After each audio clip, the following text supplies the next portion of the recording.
예.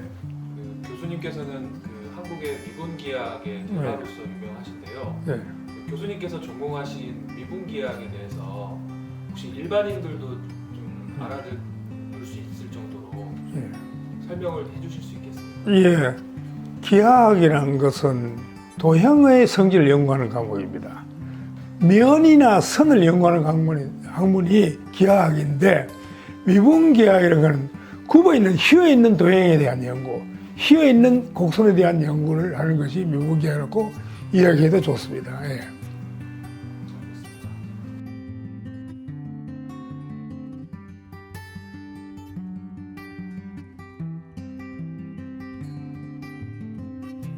그 리만기하학이라는 것을 처음에 접했는데, 물론 미분기하학이 리만기하학과 똑같습니다. 근데 그 계산의 아름다움이 그 흠뻑 빠졌어요. 예. 계산의 아름다움. 그 계산이 뭐 아인슈타인이 제일 좋아했는 계산입니다. 그래서 아인슈타인은 그 기하학을 절대 기하라고, 앱솔루트 지오메트리라고 이름 붙였습니다. 아인슈타인이. 그래서 절대 기하학이라는 말을 붙였는데, 그것이 결국은 그 미분기학과 이론 물리학을 접목시키는데 없어서는 안 되는 그런 중요한 기초 도구였죠. 도형을 눈으로 관찰하는 건데, 이건 철저히 그 리만기하게, 미분기하게 들어가면은 계산이 해서 철저히 증명을 해야 돼요. 모든 걸. 그런 게 오늘날 뭡니까? 그 난제들도 그게 없으면은 못 풀죠. 예를 들면 저 푸엔카레 콘젝차 같은 것도 그 계산법에 의해서 풀렸고.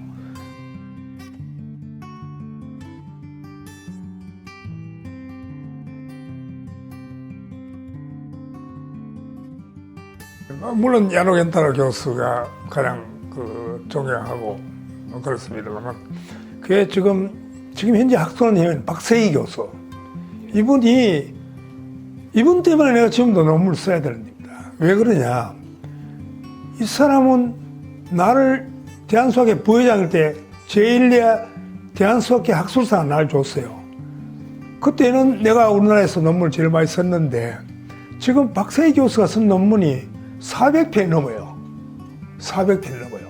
그래서 아마 그 우리나라 최고의 그 논문을 많이 쓰는 사람인데, 그분이 이제 학술원 회원이 2001년에 되었어요. 학술원 회원이 되어가지고, 그 때문에 그분이 추천해서 내가 그 1년 후에 학술원 회원이 됐는데, 지금도 1년에 5, 6편 써요.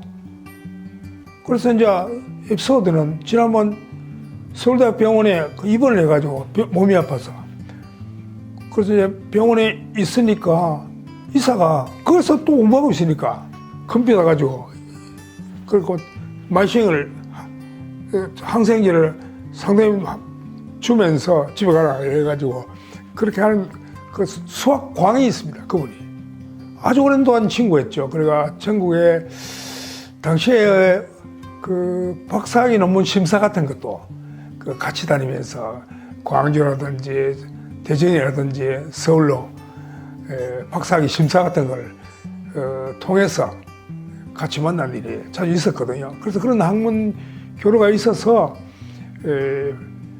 지금도 그분이 공부를 하기 때문에 나도 안 할 수가 없을 정도로 해야 돼서 1년에 그쳐도 한두 편씩 1년에 매년 쓰고 있습니다. 박세희 교수는 1년에 5, 6편 써요.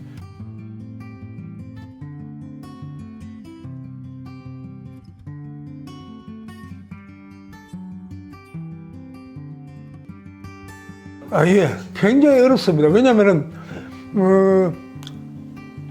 방정식의 개수하고 미지수의 개수가 같으면 풀린다, 이래요. 근데 컴퓨터를 동원하지 않으면 안 풀려요. 그러니까 컴퓨터를, 그 근간에는 컴퓨터를 이용한 문제를 여러 가지 풀었어요. 물론 이제 기계의 힘이니까 남한테 부탁을 했죠. 요거 풀어줄 수 없는 거냐. 꼭씩만. 그래, 수학의 지식하고는 전혀 관계없이 이런 문제를 컴퓨터를 집어넣으면 답이 나오느냐 라는 것을 했을 때 사람의 손으로 도저히 할 수 없다는 것이 알게 됐어요. 그럼에도 불구하고 그 좋은 논문은 깨끗한 곳에서 깨끗한 답이 나와요. 그래서 포기하지 말고 두고두고 생각하면서 문제 해결을 하면은 그 다음에 보상이 있어요. 다음 문제가 무엇이냐는 것이 나타나요. 이걸 했으니까 다음 문제가 무엇이냐는 것이 나타나기 때문에 연구를 이어나갈 수 있다는 거. 새로운 연구를 이어나갈 수 있는 것이 이제 큰 특징이죠.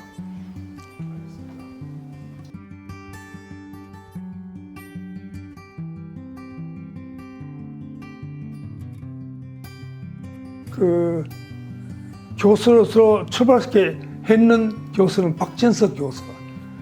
이 사람은 이 사람은 내가 대학원 2학년 때 경북대학교 그 교수 요원으로 채용했어요. 그래서 무려 40년간을 경북대학교에 근무하고 정예퇴임을 했습니다만은 내보다 9살 아니죠. 그러나 공전 업무도 많습니다. 초창기에는 거의 박진석 교수의 도움이 없었으면은 나의 연구도 이어나가는데 조금 힘이 들었지 않았나. 그 정도 영향이 있었습니다.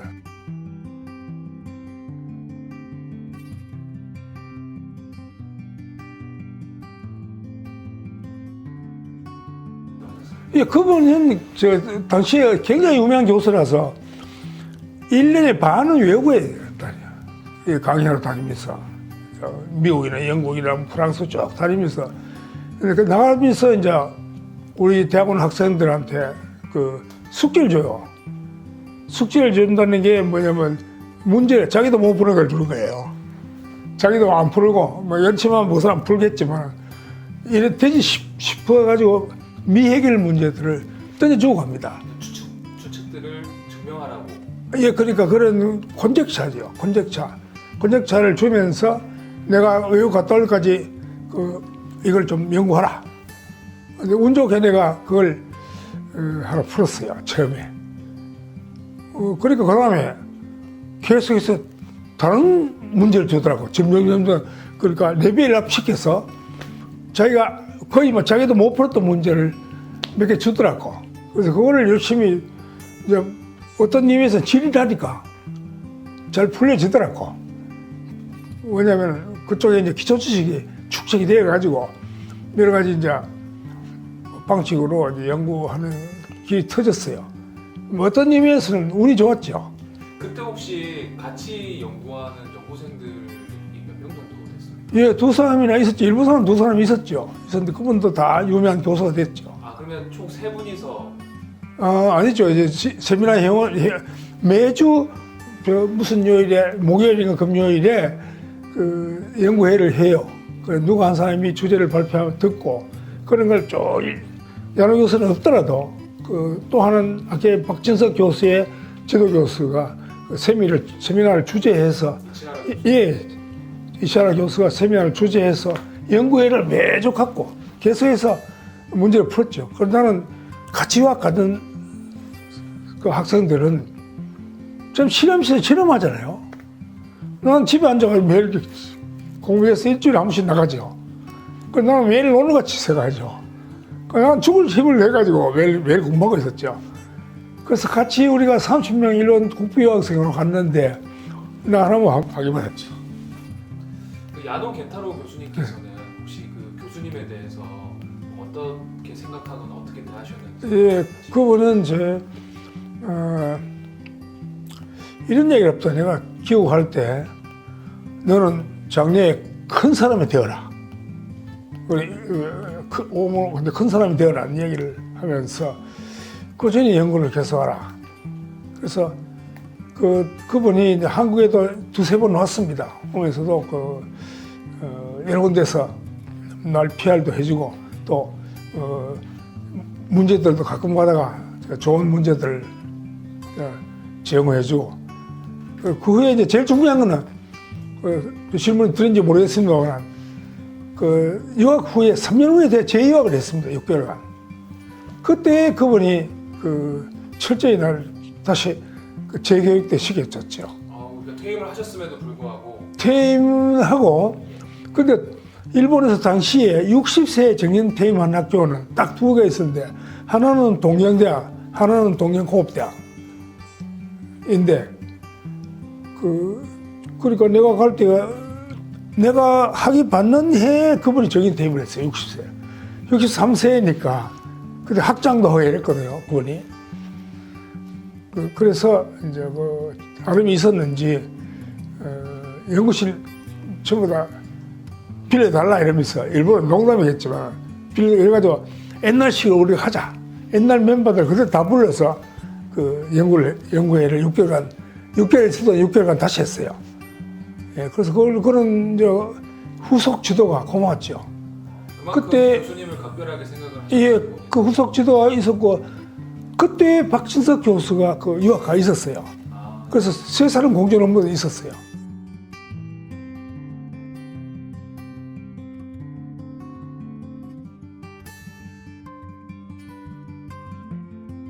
그거는 너무나 당연한 말씀인데 우리 일상생활에 보는 게 전부 다 도형이잖아요. 특히 지금 그 컴퓨터가 있어서 뭐 스마트폰 마찬가지입니다. 온갖 영상이 다 나오잖아요. 그저 전부 기하 도형입니다. 그러니까 그걸 도형을 취급 안 하면은 현대 문명에 아무것도 이해 못 해요. 가르친다는 것때 요새 기하학을 가르친다는 것때 특히 그 평면 위의 기하학을 유클리드 기하학입니다. 평면 위의 기하학을 가르쳐 왔지만은 실제 나타나는 도형은 굽어 있는 도형이죠. 흔히 사람들이 잘못하고 있는 이야기 중에 하나가 타원거리잖아요. 타원거는 원 하나죠. 근데 타원체거든요. 달걀이 타원체지 타원이 아닙니다. 그러니까 그런 공간의 도형을 좀 인식을 할 수 있어야 됩니다. 특히 3D 프린터가 나온 지금에서는 모든 2차원 도형을 3D 프린터로 만들 수 있거든요. 그런데 도형은 실제 그릴 수는 없잖아요. 우리가 뭡니까? 원기둥 있지 않습니까? 그거 그리려고 그러면 실제 못 그리잖아요. 겨냥도죠, 겨냥도. 그러다 3D 프린터를 만들잖아요, 실제로. 그런 시대에 왔는데 도형을 취급 안 하는 생각은 현대 생활을 이해하기 힘들게 만든다. 도형을 접해야 된다. 근데 기껏 가르치는 게 도형에서요.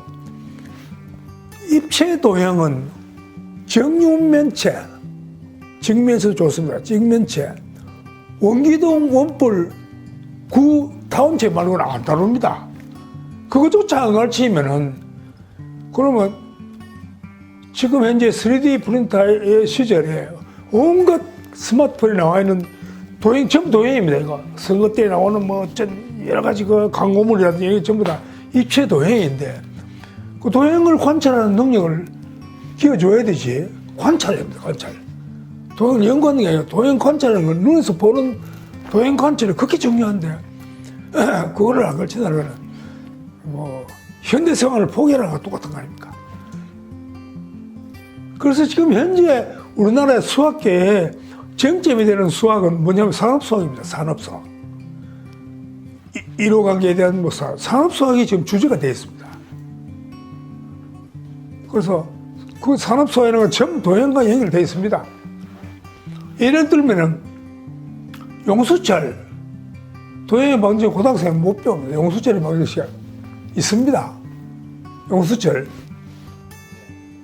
그 용수철은 모든 기계가 있다면 부품에 반드시 들어가겠죠. 그리고 그 방정식이 있어요.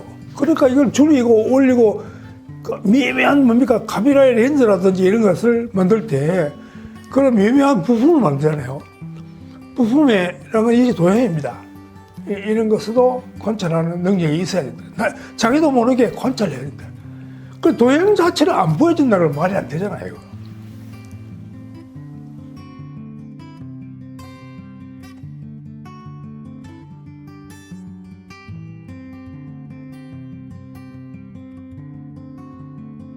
지금 그 한 3년 전부터 그 수학이란 건, 기하학이란 거는 공간의 구조를 연구하는 것인데 쭉 다른 한 공간에 대한 연구를 해왔는데 3년 전부터 다른 공간으로 바꿨어요. 한참 높은 공간에. 그 공간에 연구할 거리가 굉장히 많습니다. 그래서 계속해서 1년에 한두 편, 두 편 논문을 쓸 수 있을 것 같고, 그 다음에 논문이 수학의 논문을 한번 쓰면은 그 논문이 출간되는데 최소한도 2년 내 3년이 걸립니다. 그 책이 출판해 주는데. 왜냐면 심사하는데 인간한 건 이제 보통 1년쯤 걸리거든요. 그래서 통과가 돼야 칠해주거든요. 그래서 수학의 논문 내가 썼을 때 그 논문이 나오기까지는 2년 내 3년이 걸립니다. 그러니까 지금 내가 그만둔다 하더라도 앞으로 2, 3년은 내 업적이 나오죠. 그 올해 그 4월 달에도 네. 저널에 수록이 됐지 않습니까? 네. 그 논문의 주제가 지금 말씀하신 예, 바꾸었는 공간에 2년 전부터 바꾸었는 준불변 부분다행체라는 것을 바꾸었는데 그 공간이 꽤 복잡해요. 그래서 이제까지 했던 것보다 또 일반화됐거든요. 그러니까 일반화된 논문을 좀 쓰고 있습니다. 그러니까 앞으로도 계속 예. 3년 전부터 예. 그 선정하신 새로운 공간에 대해서 새로운 수학적 공간에 대해서 예. 미분기하 연구를 계속 하시겠다는 말씀. 예, 그렇습니다. 예. 잘 알겠습니다. 예.